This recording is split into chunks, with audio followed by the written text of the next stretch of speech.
안녕하세요. 현대 진리를 전하고 있는 에스테입니다. 오늘도 그 속의 파노라마를 연구를 해보도록 하겠습니다.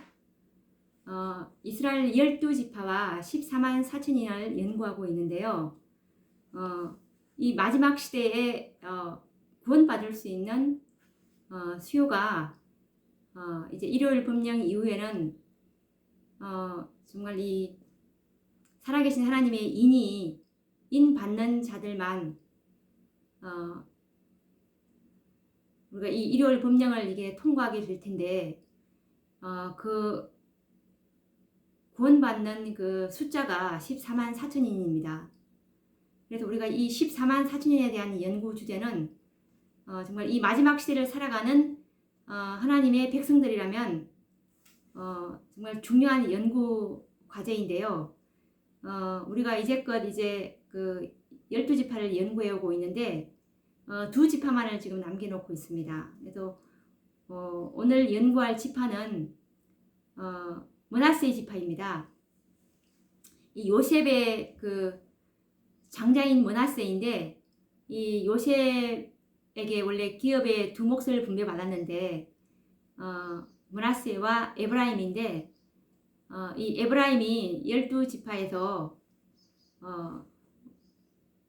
그 하나님의 그 14만 4천이라는 계수될 수 있는 기업의 한 몫을 받지 못했기 때문에 이 요셉 지파와 이 므낫세 지파가 이제 기업의 두 몫을 받게 되었습니다.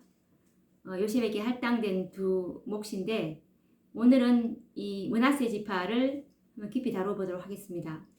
우리가 이 지파를 연구하는 이유는 정말 우리가 이 지파의 그 품성의 본성적인 특징이 어떠했으며 그리고 이 품성을 어떻게 이겼는지에 대해서 연구를 함으로 우리에게 많은 유익을 얻을 수 있기 때문에 이 지파를 연구하고 있습니다. 그래서 오늘은 므낫세의 지파입니다.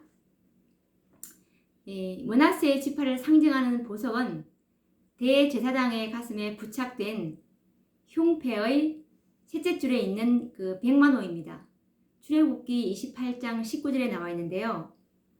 백만호라고 번역된 히브리어는 쉐보라고 합니다. 가지 각색으로 변하다라는 어근에서 파생된 말인데요.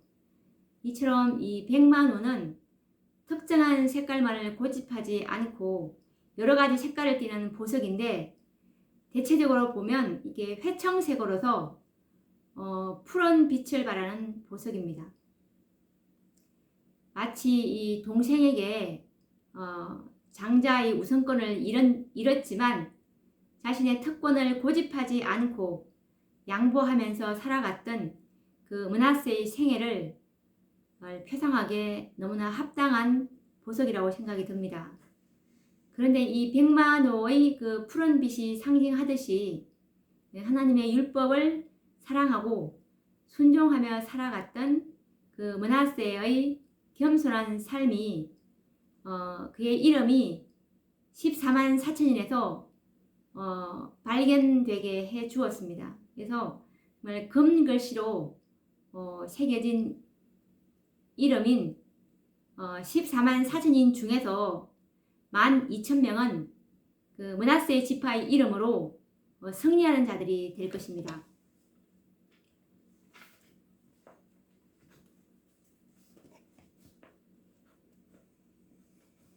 창세기 41장 51절 말씀을 보시면 요셉이 그 장자의 이름을 므낫세라 하였으니 하나님이 나로 나의 모든 고난과 나의 아비의 온 집 일을 잊어버리게 하셨다. 하며 라는 말씀처럼 이 므낫세는 요셉의 장자입니다. 그래서 정말 나의 고난과 나의 아비의 온 집일을 잊어버리게 하셨다라는 그 의미로 이 므낫세라는 이름을 장자 이름으로 지은 것 같습니다. 야곱은 요셉의 아들들을 양자로 삼게 되었는데요. 요셉의 처자들이 아까 우리가 므낫세라는 것을 알 수가 있었고, 이 므낫세의 그 이름의 뜻이 아까 말한 것처럼 정말 그 자신의 노예 상태와 그 아버지 집에 대해서 느꼈던 그 심한 그리움을 잊게 해 주었다는 그런 의미에서 그 감사의 표시로 이 므낫세에다가 그 의미를 부여한 것 같습니다. 이와 관련된 말씀을 좀 읽어보도록 하겠습니다. 창세기 41장 50절에서 51절 말씀을 보시면 흉년이 들기 전에 요셉에게 두 아들을 낳되 곧 온 제사장 보디베라의 딸 아스낫이 그에게 낳은지라. 요셉이 그 장자의 이름을 므낫세라 하였으니 하나님이 나로 나의 모든 고난과 나의 아비의 온 집 일을 잊어버리게 하셨다 라는 말씀입니다. 이와 관련된 SDA 성경주석 창세기 41장 50절 51절 말씀을 읽어보도록 하겠습니다. 요셉은 그에게 태어난 두 아들들의 하나님의 풍성한 섭리를 나타내는 이름을 지어주었다. 므낫세는 문자적으로 잊게 하다라는 뜻을 가졌다. 요셉은 하나님이 그의 이전의 노예 상태와 그의 아버지 집에 대하여 느꼈던 심한 그리움을 잊게 해준 것에 감사해서 이 이름을 그의 장자에게 지어주었다. 그는 비록 타향살이의 땅이지만 하나님이 그에게 가정을 건설하게 해준 것을 감사했다. 이전의 불행이 그의 현재의 행복한 상태를 쓰라리게 할 수는 없었다. 역경이 번영으로 바뀌었기 때문이다. 라는 말씀에서 정말 이 감사의 표현으로 이 므낫세라는 이름에서 의미를 부여하듯이 정말 현재의 그 행복한 상태가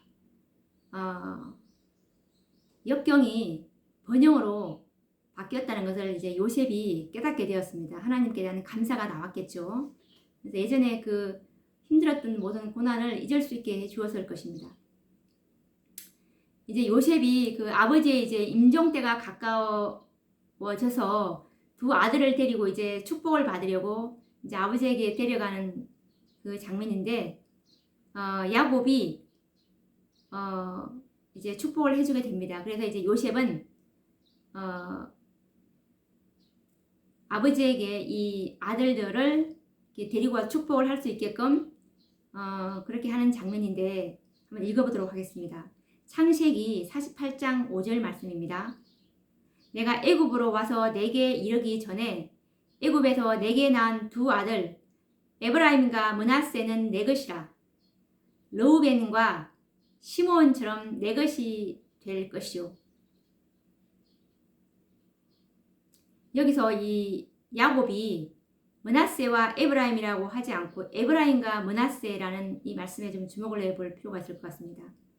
그리고 창세기 48장 12절 14절 말씀을 보시면 요셉이 아비 무릎 사이에서 두 아들을 물리고 땅에 엎드려 절하고 우스로는 에브라임을 이스라엘의 좌수를 향하게 하고 좌수로는 므낫세를 이스라엘의 우스를 향하게 하고 이끌어 그에게 가까이 나아가매 이스라엘이 우스를 펴서 찾아 에브라임의 머리에 얹고 좌수를 펴서 므낫세의 머리에 얹으니 므낫세는 장자라도 팔을 어긋 맡겨 얹었더라.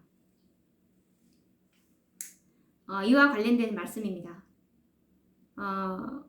부조 233, 234페이지 말씀인데 조금 전에 읽었던 말씀처럼 므낫세가 장자라서 오른손을 그 머리에 얹어야 될 텐데 지금 야곱은 이렇게 팔을 어긋 맡겨서 반대로 얹고 있죠. 임종이 가깝다는 것을 느낀 야곱은 요셉을 불러오도록 사람을 보냈다. 아직 처리해야 할 다른 중대한 문제가 있었다. 요셉의 아들들도 이스라엘의 자녀들로 정식으로 인정되어야 하였다. 요셉이 마지막으로 아버지를 만나러 올 때 에브라임과 므낫세를 데리고 왔다.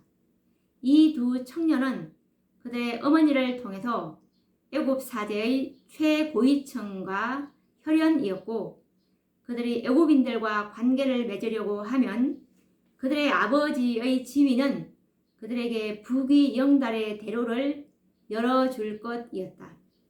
그러나 그들이 이스라엘 백성과 연결되는 것이 요셉의 소원이었다. 그는 아들들을 위하여 애굽의 궁전이 제공하는 모든 영예를 포기하고 하나님의 계시가 위탁된 천대받는 양친원 족속 중에 자리를 차지함으로 하나님의 언약에 대한 자기의 신앙을 나타내었다. 여기서 이 요셉이 하나님을 믿는 그 믿음이 얼마나 큰지를 우리가 알 수가 있습니다. 정말 애굽의 궁전이 제공하는 모든 영예를 다 가질 수 있었습니다. 요셉과 그의 아들들이. 그렇지만 정말 이 모든 것보다도 이스라엘 백성과 연결되는 것이 요셉에게는 가장 가치가 있다는 것을 요셉은 깨달았다는 것을 우리는 더더욱 더 많이 알 수가 있죠. 그래서 이 요셉은 이제 두 아들을 축복하는 그 야곱의 손이 어금밖에서 이렇게 하는 걸 보고서 다시 어떻게 하는지 또 보도록 하겠습니다. 창세기 48장 17, 18절 말씀입니다. 요셉이 그 아비가 우수를 에브라임의 머리에 얹은 것을 보고 기뻐 아니하여 아비의 손을 들어 에브라임의 머리에서 므낫세의 머리로 옮기고자 하여 그 아비에게 이르되 아버지여 그리 마옵소서 이는 장자니 우수를 그 머리에 얹어소서. 그러니까 아버지에게 순서가 바뀌었다고 이렇게 지금 말을 하고 있죠. 그리고 아까 참 이 에브라임의 그 깃발은 므낫세의 지파의 깃발은 숫송아지가 그려진 깃발이었습니다. 이 므낫세 지파의 깃발이 이와 관련돼서 이제 그 야곱의 손이 바뀌었음을 알고 요셉이 축복하는 그와 관련된 말씀입니다. 부조 234페이지 말씀인데 야곱은 내가 애굽으로 와서 내게 이르기 전에 애굽에서 내게 난 두 아들 에브라임과 므낫세는 내 것이라 르우벤과 시몬처럼 내 것이 될 것이요 라고 말하였다. 그들은 야곱의 자손으로 입양되어 각각 한 족속의 족장이 될 것이었다. 이리하여 르우벤이 잃어버린 장자의 권리 중에 하나가 요셉에게 넘어갔다. 그리하여 요셉은 이스라엘 중에서 두 몫을 차지하였다. 원래 장자가 두 몫을 차지하잖아요. 근데 이 르우벤이 장자권을 잃어버렸기 때문에 요셉이 이제 두 몫을 요셉에게 한 몫이 더 넘어갔기 때문에 요셉은 이제 두 몫을 받는 셈입니다. 연료하여 눈이 어두운 야곱은 젊은이들이 온 것을 알지 못했다. 그러나 이제 그들의 형체를 알아보고 이들이 누구냐고 물었다. 그들이 그의 질문에 대한 대답을 듣고 그는 덧붙여 그들을 이끌어 내 앞으로 나아오라. 내가 그들에게 축복하리라고 말하였다. 그들이 가까이 나왔을 때 야곱은 그들을 안고 입을 맞추고 축복하기 위하여 그의 손을 엄숙히 그들의 머리 위에 얹고 내 조부 아브라함과 아버지 이삭의 섬기던 하나님, 나의 남으로부터 지금까지 나를 기르신 하나님, 나의 모든 환난에서 건지신 사자께서 이 아이에게 복을 주소서 하고 기도하였다. 축복하는 장면이죠.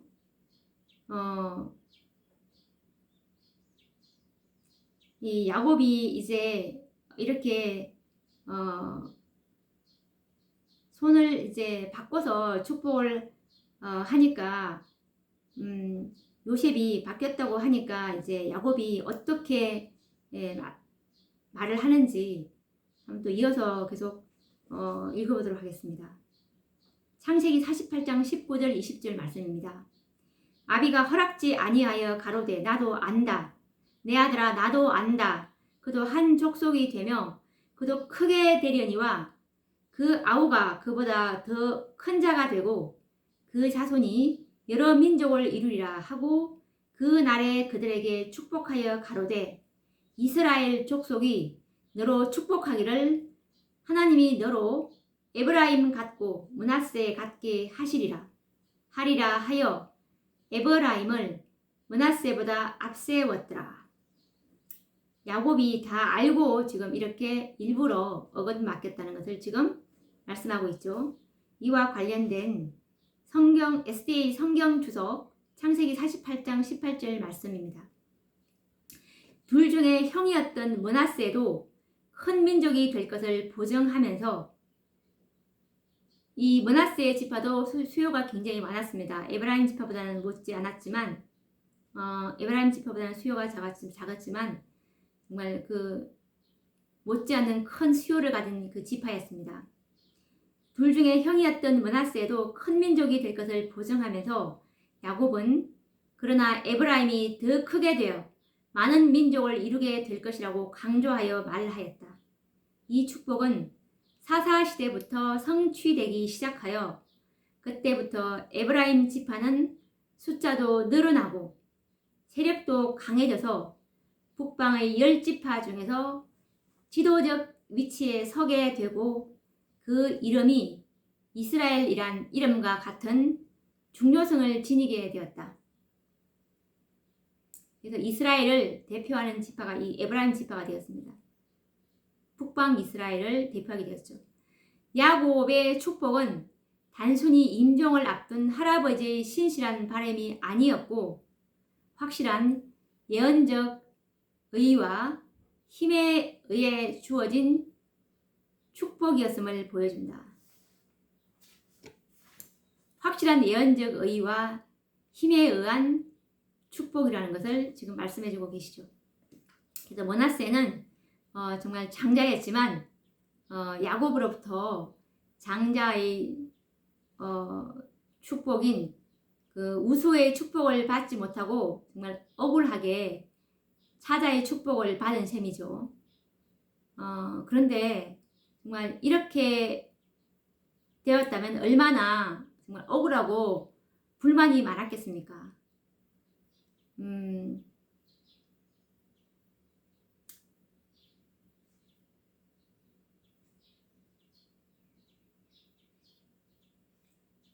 창세기 48장 14절과 16절 말씀을 보시면 이 야곱이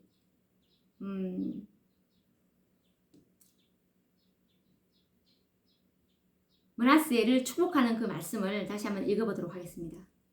이스라엘이 우수를 펴서 찾아 에브라임의 머리에 얹고 좌수를 펴서 므낫세의 머리에 얹으니 므낫세는 장자라도 팔을 어긋맞겨 얹었더라. 나를 모든 환난에서 건지신 사자께서 이 아이에게 복을 주시오며 이들로 내 이름과 내 조부 아브라함과 아버지 이삭의 이름으로 칭하게 하시오며 이들로 세상에서 번식되게 하시기를 원하나이다. 라는 말씀처럼 이 예언이 성취가 되었죠. 그래서 이 므낫세 지파의 수요도 굉장히 많이 번성을 했습니다. 정말 이렇게 억울할 수도 있었고 불평할 수도 있었던 이런 상황에서 이 므낫세에게서 우리가 정말 많은 것을 배울 수 있었죠.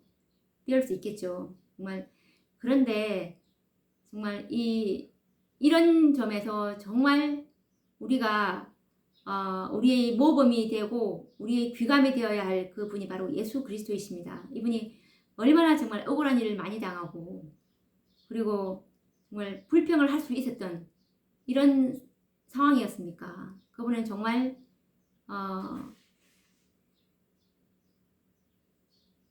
정말 죄가 없으셨던 분이시잖아요. 그러신데 이분이 어떻게 대응을 했는지 우리가 예수님을 통해서 또 교훈을 한번 받아야 될 것 같습니다. 실물교훈 171페이지, 172페이지 말씀입니다. 우리의 모본이 되시는 그리스도께서는 자신을 변호하고 구원하기 위하여 아무것도 하지 않으시고 당신의 모든 사정을 전적으로 하나님께 맡기셨다. 이 므낫세처럼 왜 내가 장자인데 왜 내게 축복하지 않냐고, 왜 내가 우수로 축복받지 못하냐고 할 수도 있지 않았겠습니까? 그런 것처럼 이 예수님도 정말 아무것도 정말 변호하거나 구원하기 위해서 자기에게서 아무것도 하지 않으시고 오직 모든 사정을 전적으로 하나님께 맡겼던 이 예수님. 므낫세도 불평을 할 수 있었을 것입니다. 아버지에게 불평을 할 수 있었고 할아버지에게 불평을 할 수 있었고, 이와 같이 그리스도를 따르는 자들도 자신을 구출하기 위하여 비난을 하거나 공박을 하거나 폭력을 쓰지 말아야 한다. 이런 억울한 상황일 때 정말 비난을 하거나 공박이라는 건 남의 잘못을 따지면서 공격하는 게 공박인데, 비난과 공박과 폭력을 쓰지 말아야 한다는 것이 하나님의 말씀입니다. 이해할 수 없는 시련, 즉 억울한 것들이 닥칠 때에도 마음의 안정이 깨어지지 않게 해야 한다. 침착하라는 것입니다. 아무리 억울한 취급을 받을지라도 격분해서는 안 된다. 복수의 정신을 가지면 우리는 자신을 해하게 된다. 그렇게 하면 하나님에 대한 우리의 신뢰심이 소멸되고 성령을 근심시키게 된다. 우리의 곁에는 군기를 들고 원수를 대적하는 하늘의 사자가 증인으로 서 있다. 이 마지막 시대에 완전한 자만이 들어갈 수 있는 이 정말 새 예루살렘 도성에서 우리가 이 증인으로 정말 인을 받으려면 정말 그분의 온유와 겸손을 우리가 주장하지 않으면 우리가 매 순간 그분을 바라보고 그분을 의지하지 않으면 정말 넘어질 수도 있는 그런 상황이 얼마나 많습니까? 정말 이해할 수 없는 시련이 갑자기 닥칠 때 초조하고 불안하고 당황할 수도 있거든요. 정말 끊임없이 그분을 바라보지 않으면 우리에게 안전이 없는 것 같습니다. 그래서 이 므낫세처럼 정말 욕심이 없고 겸손하게 이 양보하는 정신, 이것이 정말 그리스도인의 정말 고귀한 특성인데 우리가 정말 받아야 될, 예수님으로부터 받아야 될 그 자질입니다. 그리고 이 욕심과 탐심이 이 얼마나 무서운 죄인지에 대해서도 좀 다뤄봐야 될 것 같습니다. 초기 문제에 보시면 이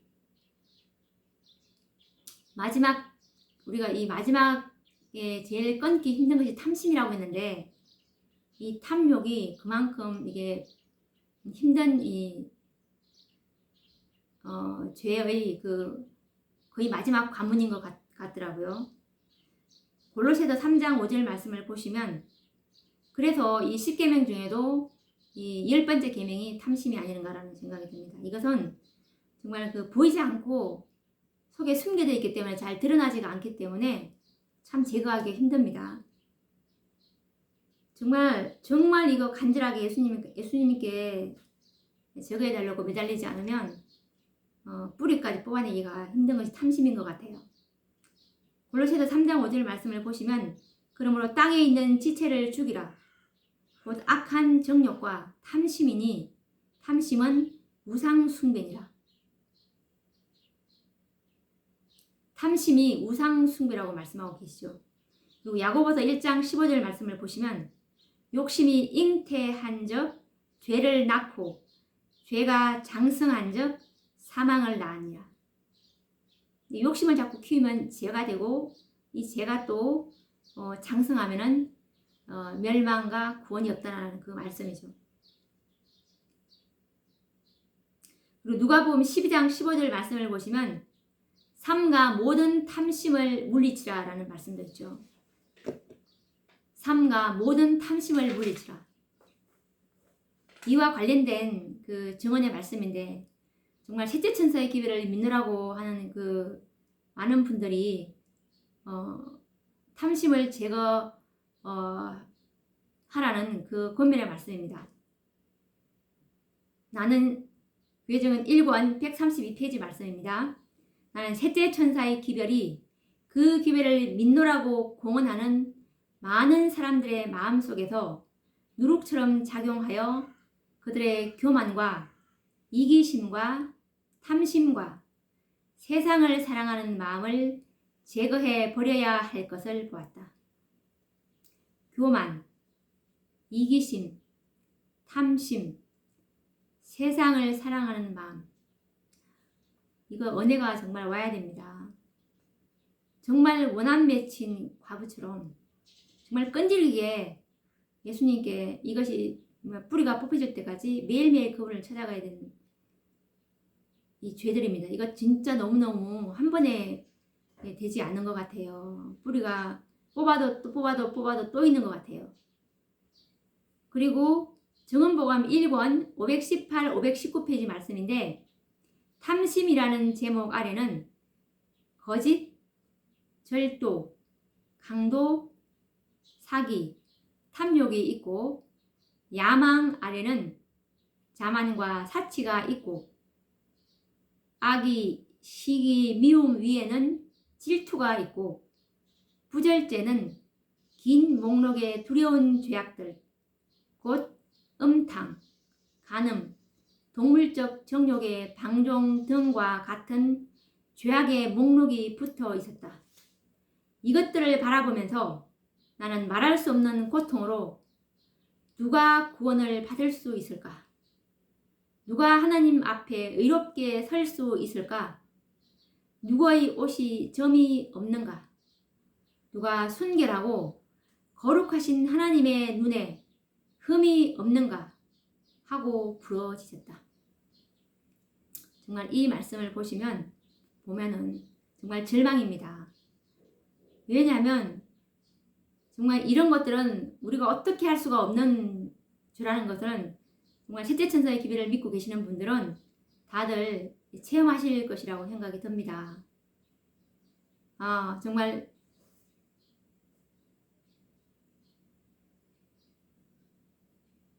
이것들을 이겨보려고 하지만 정말 노력도 많이 해보았습니다. 예전에는. 그렇지만 어느덧 또 넘어지는 자기 자신을 보면서 얼마나 절망을 많이 느꼈습니까? 그런데 정말 우리가 이 다섯째 천사의 기별을 깨닫고 나서 정말 이 다섯째 천사의 기별 속에 있는 그 복음, 정말 시대의 소망 762페이지 말씀처럼 원하는 자에게 예수님께서 마련하시는 그 품성, 우리가 이 품성을 마련하는 것이 아니고 예수님의 품성을 우리가 받아서 입고 가는 것이었다는 이 사실을 우리가 깊이 깨닫게 됐을 때 얼마나 그 마음속에 정말 안위와 위로가 되었습니까? 그렇지만 우리는 이것을 받았을 때 신신학적인 개념으로 받지는 않습니다. 왜냐하면 우리는 토대를 밟고 올라왔기 때문에 그렇습니다. 첫째, 둘째, 셋째, 넷째, 다섯째. 그렇기 때문에 우리는 이 선물을 받고서는 정말 이 율법을 더 사랑하는 마음으로 그렇게 지키고자 하는 그 마음을 더 생기겠죠. 야곱의 축복처럼 정말 이 모든 환난에서 건지신 사자께서 이 아이에게 복을 주시옵소서라는 그 야곱의 말처럼 정말 므낫세 지파에서 어떤 한 용사가 나왔는데 다들 잘 아실 것입니다. 기드온이라는 그 용사입니다. 그 용사가 위기에 빠진 이스라엘을 구원했는데 정말 이 므낫세 지파에서 훌륭한 용사가 나왔죠. 사사가 나왔습니다. 이와 관련된 말씀을 좀 한번 읽어보도록 하겠습니다. 사사기 6장 11, 12절 말씀입니다. 여호와의 사자가 아비에셀 사람 요아스에게 속한 오브라에 이르러 상수리 나무 아래에 앉으니라. 마침 요아스의 아들 기드온이 미디안 사람에게 알리지 아니하려 하여 밀을 포도주 틀에서 타작하더니 여호와의 사자가 기드온에게 나타나 이르되 큰 용사여 여호와께서 너와 함께 계시도다. 이 여호와의 사자는 다들 아시겠지만 예수님입니다. 예수님께서 기드온에게 큰 용사여 여호와께서 너와 함께 계시도다 라는 말씀에서 이 기드온이 우리는 잘 모르지만 하나님께서 함께 할 수 있는 그릇으로서 그 자질이 있었던 모양이었습니다. 부조 546페이지 말씀을 한번 읽어보도록 하겠습니다. 그러니까 하나님께서 이 기드온을 이스라엘의 구원자로 서셨겠죠. 정말 그릇도 안 되는데 사사로 쓸 리는 없었을 것입니다. 기드온은 므낫세 지파에 속한 요아스의 아들이었다. 이 가문이 소속된 지파는 아무런 지도적 지위를 차지하지 못했으나 요아스의 가족은 용기와 성실에 있어서 탁월하였다. 그러니까 요아스의 가족은 용기, 성실 이런 면에서는 정말 탁월했던 것 같습니다. 그의 용감한 아들들에 대하여 모두 왕자 같더라고 말하였다. 그중 한 아들을 제외하고는 모두 미디안 사람과의 싸움에서 죽었다. 그러니까 이 기드온 외에 아들들이 다 죽은 아들 지금 기드온은 혼자만 남은 상황입니다. 이 요아스의 아들 중에서 그 한 아들은 침략자들이 그의 이름을 두려워하게 만들었다. 그 전에 전쟁에서 이 기드온이 정말 용사로서의 용맹성을 떨쳤을 것이라는 또 뉘앙스도 우리가 여기서 읽을 수가 있겠죠. 근데 기드온은 살아남았던 모양입니다. 기드온은 그의 백성을 구원하라는 하나님의 부르심을 받았다. 기드온은 그때 밀을 타작하고 있었다. 소량의 곡식을 감추어 두었으나 그는 그것을 감히 보통 타작마당에서 타작할 수 없었다. 그는 그것을 포도주 틀 가까운 곳에서 타작하였는데 이는 포도가 익을 계절이 아직 멀었으므로 그때는 포도원이 거의 주목을 받지 않은 까닭이었다. 기드온은 은밀한 곳에서 말없이 일을 하면서 슬픔에 젖어 이스라엘의 상태를 숙고하고 자기 백성에게서 압박자의 멍에를 꺾을 수 있는 방법을 생각하였다. 그러니까 이 여기서 기드온이 정말 이스라엘을 얼마나 염려하고 걱정하는지에 대해서 기드온의 그 마음을 읽을 수가 있을 것 같습니다. 그래서 하나님께서 정말 이런 자들을 쓰실 수밖에 없는 것을 또 우리가 볼 수가 있겠죠. 정말 기드온은 위대한 사사였습니다. 정말 겸손했고 그리스도인 그 특성이 참 많이 우리가 엿볼 수 있는데 그 부분에 관련돼서 좀 읽어보도록 하겠습니다. 사사기 6장 15절 16절 말씀입니다. 기드온이 그에게 대답하되 주여 내가 무엇으로 이스라엘을 구원하리이까? 보소서 나의 집은 므낫세 중에 극히 약하고 나는 내 아비 집에서 제일 작은 자니이다. 극히 약하고 제일 작은 자. 하나님은 이런 상태일 때 쓰실 수 있으십니다.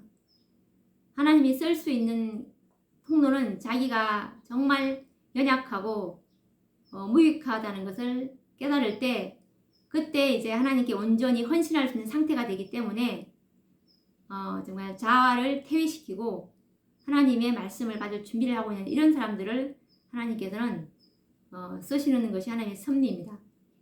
여호와께서 그에게 이르시되 내가 반드시 너와 함께 하리니 내가 미디안 사람 치기를 한 사람을 치듯 하리라. 능력은 이제 하나님께 있기 때문에 이렇게 우리가 하나님께서 사실 통로가 될 준비만 하고 있다면 정말 이 하나님께서 이제 그 뒤는 다 해결해 주시죠. 잠언 18장 12절 말씀을 보시면 사람의 마음의 교만은 멸망의 선봉이요 겸손은 존귀의 앞잡이니라. 그러니까 하나님의 뜻을 쫓지 아니하고 정말 자기가 자기 뜻이 정말 뜻을 온전히 쫓는 사람들은 멸망할 수밖에 없는, 하나님께 이런 사람들은 쓰실 수가 없습니다. 그렇기 때문에 정말 이 기도원처럼 극히 약하고 제일 작은 자니다 라는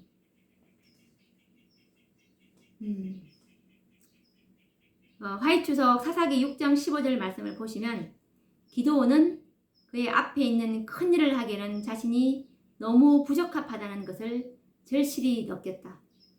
주께서는 당신의 사업을 위해서 반드시 가장 큰 재능을 가진 사람만을 택하시는 것이 아니라 그분께서 잘 쓰실 수 있는 사람들을 택하신다.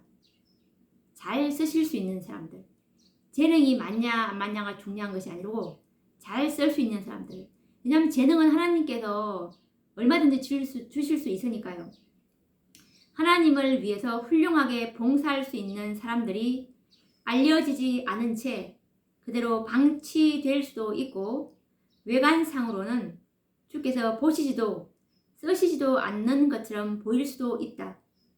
그러나 만약 그들이 그분을 위하여 즐겨 일하고 희생할 마음을 품고 낮은 위치에서도 신실히 자신의 의무를 다할 것 같으면 그분은 때가 되면 그들에게 더 큰 책임들을 맡기실 것이다. 큰 책임들을 맡기시는 분들이 바로 하나님을 위해서 즐겨 일하고 희생할 마음을 품고 그리고 낮은 위치에서도 자신의 의무를 신실히 다하는 사람, 이런 사람들은 때가 오면은 하나님께서 분명히 큰 책임을 맡기실 것이라는 그 말씀이죠. 겸비 후에 영광이 있다. 주께서 가장 효과적으로 쓰실 수 있는 사람들은 자신의 무가치함과 무능함을 가장 민감하게 느끼는 사람들이다. 그분은 그런 사람들을 가르치사 믿음의 담력을 행사하게 하실 것이다. 믿음의 담력. 그들의 연약함을 당신의 힘과 연합시켜 강하게 하실 것이며 그들의 무지를 당신의 지혜와 연합시켜 현명하게 하실 것이다.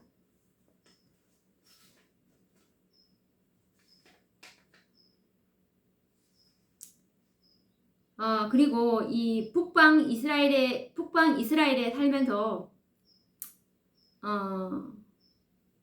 정말 남방 유다의 선한 왕인 이 아사의 개혁 사업에 참여한 지파들이 있는데요. 이 지파들 속에 므낫세 지파가 있습니다. 이와 관련된 말씀을 한번 읽어보도록 하겠습니다. 그리고 이 정말 이 거룩한 개혁 사업에 동참하는 일이 얼마나 큰 축복인지도 한번 읽어보도록 하겠습니다. 역대하 15장 8절 9절 말씀입니다. 아사는 그 유다의 세 번째 왕이죠. 아사가 이 말 곧 선지자 오뎃의 예언을 듣고 마음을 강하게 하여 가증한 물건을 유다와 베냐민 온 땅에서 제하고, 우상을 제거하라는 뜻입니다. 유다 땅. 그때 유다 지파가 이제 참 그 남방 유다는 두 지파, 유다랑 베냐민 지파 두 지파만 있었죠. 그래서 이 남방 유다에 있는 그 우상들을 다 제거하라는 그 말씀에서 유다와 베냐민 온 땅에서 제하고 또 에브라임 산지에서 빼앗은 성읍들에서 제하고 또 여호와의 낭실 앞 여호와의 단을 중수하고 이 제단을 또 고쳤습니다. 또 유다와 베냐민의 무리를 모으고 흩어져 있던 유다에 있는 이스라엘 사람들을 이제 모았어요. 유다와 베냐민 두 지파를 이제 모으고 에브라임과 므낫세와 시몬 가운데서 나와서 저희 중에 우고하는 자를 모았으니 이는 이스라엘 사람들이 아사의 하나님 여호와께서 그와 함께 하심을 보고 아사에게로 돌아오는 자가 많았습니다. 이렇게 해서 이제 이스라엘 땅에 살고 있는 이 시몬, 에브라임, 므낫세가 유다 땅으로 이제 아사의 개혁 사업을 보고 돌아오는 그런 장면입니다. 시몬 지파는 이 남방 유다의 그 경내에 있었는데 그 지파에 정말 많은 사람이 분열할 당시에 10지파하고 2지파로 분열됐죠. 이스라엘이. 이스라엘 영토 내에서 이제 거처를 마련했던 것으로 보입니다. 이들이 근데 이제 아사의 개혁 사업을 인해서 이게 다시 이 아사에게로 돌아오는 에브라임과 므낫세와 시몬 지파들을 볼 수가 있죠. 그래서 이렇게 개혁을 했기 때문에 개혁에 동참했기 때문에 이 므낫세 지파가 동참했기 때문에 정말 이 14만 4천인 안에 이 므낫세 한 지파가 들어갈 수 있었던 것 같습니다.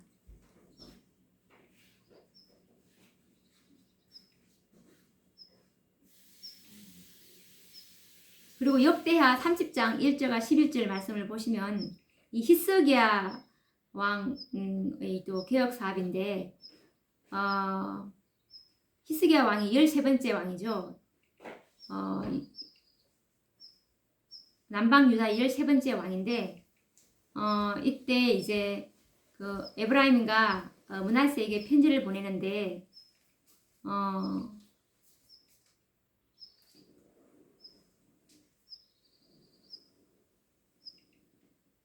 예루살렘에 있는 여호와의 전에 와서 이제 유월절을 지키라고 이제 그 편지를 보내게 되는데 이때 아셀 지파 그리고 므낫세 지파 스불론 지파가 이제 돌아오게 됩니다. 돌아와서 이제 하나님께 그 유월절을 하나님의 유월절을 지키려고 이제 돌아오게 됩니다. 이처럼 정말 아무리 이게 배도가 만연했던 그런 상황에서도 여호와께만 충성을 맹세하는 그런 소수의 무리가 있었다는 것도 우리가 볼 수가 있겠습니다. 이때 아셀, 므낫세, 스불론 세 지파가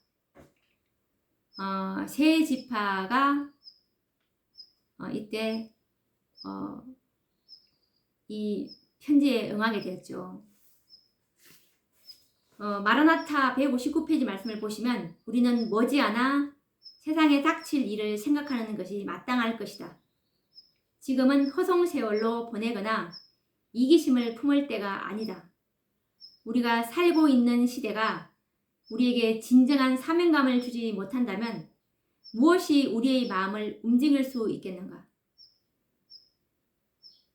이 말씀처럼 정말 지금 이 셋째 천사의 기별을 받은 분들이 정말 뜨뜻 미지근하 할 수밖에 없는 이유가 이 사명감을 잃어버려서 그렇습니다.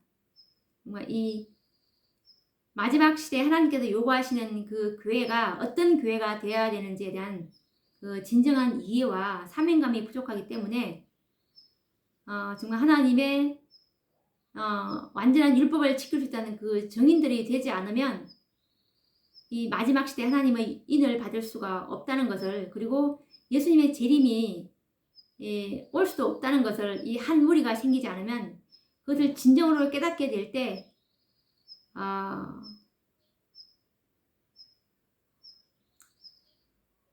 정말 깨지 않을 수가 없겠죠.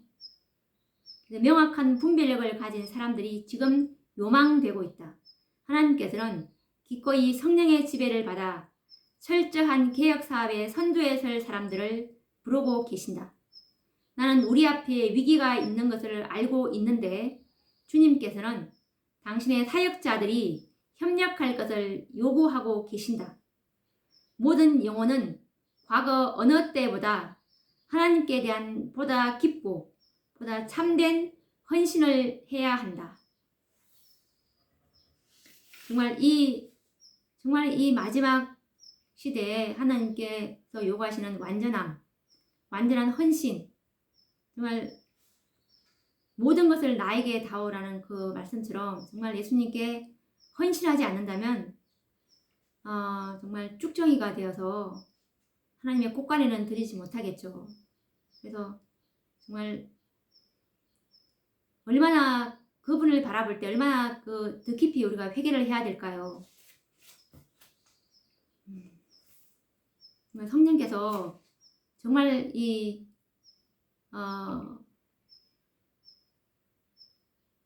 회개를 정말 깊이 할 수 있도록 해 주셨으면 하는 바람입니다. 그래서 이 동생에게 밀려서 정말 의기소침해질 수 있었던 이 므낫세였지만 이 므낫세는 그러지 않았죠. 그래서 이처럼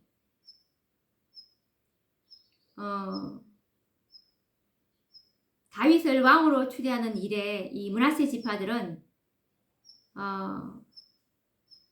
지파들의 이 행동을 또 보면서 우리가 감동을 받을 수 있는데 한번 읽어보도록 하겠습니다.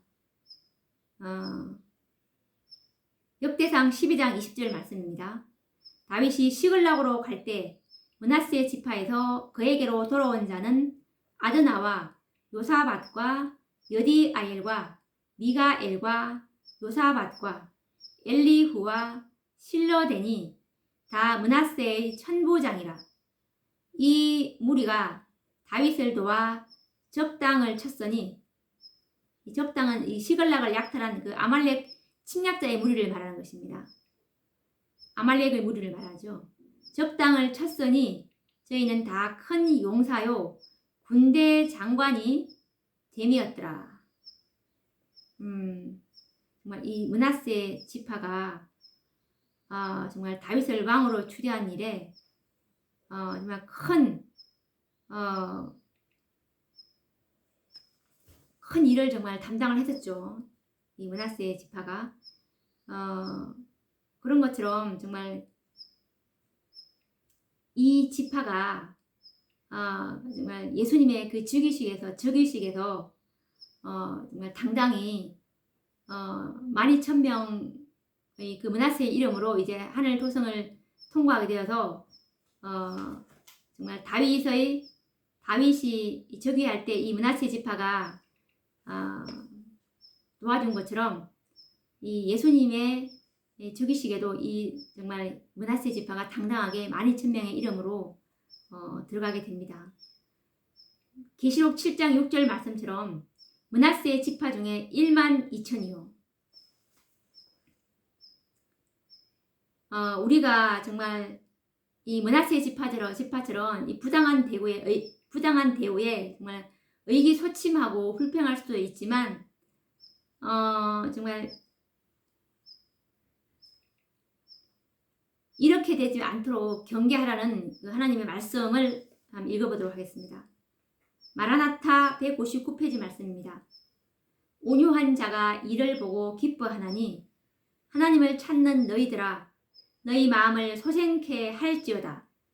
주 안에서 기뻐하고 주님의 힘주시는 은혜에 대한 지식 가운데서 기뻐하는 것은 여러분의 특권이다.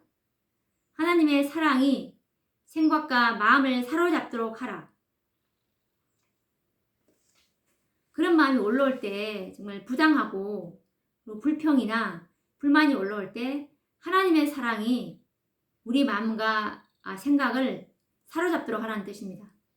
기진맥진하고 근심에 지치고 의기소침해지지 않도록 경계하라. 기진맥진하고 그리고 근심에 지치고 의기소침해지지 않도록 늘 마음을 경계하라는 말씀입니다. 그의 시선을 암담하고 낭망적인 것에서 돌이켜서 우리의 생명과 모든 것을 바치고 있는 현대 진리의 사업이 영광스러운 승리를 거두도록 세심하게 감독해 주시는 우리의 위대한 지도자 예수님을 바라보라. 우리는 마음속에 계시는 예수님은 우리를 격려하시고 굳게 하시고 위로하신다는 것을 깨닫도록 하라. 겸손한 마음을 품고 그분 앞에서 기다리라.